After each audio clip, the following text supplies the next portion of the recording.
I was judging. I was judging the art that I was making for so long. And I was still making it, right? Because I'm like, I'm just being me. I don't know. But then I would go back and watch it and I would just be like, ew, why did you say that? Why did you do that? Why do you look like that? And it took an epiphany moment where I had to be like, bro, this is all you have.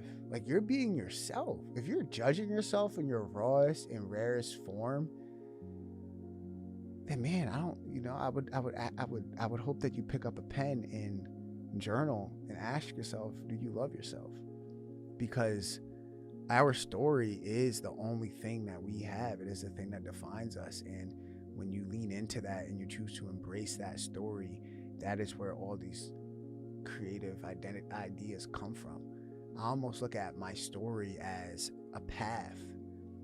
And as I'm able to piece my story together, because my issue is I disassociate and I try to like I've suppressed my emotions.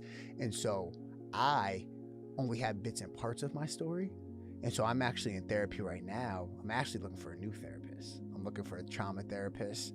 Hopefully he's a black man, because I really want help piecing my story together, because I believe if I'm going to create meaningful art that helps other people, I need to have my story intact. But along that journey, I don't want you to think that you got to have it all figured out before you go off and do anything, or that I'm waiting to have it all figured out to go off and make art. I'm just saying that our stories come from our art, and I'm willing to believe that if you spend enough time with yourself and reflect on your story, you will find yourself becoming a little more self-aware.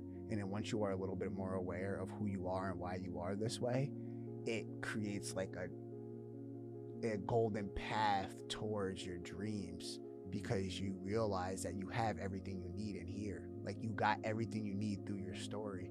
I just feel like too many of us judge our stories and we don't lean into them.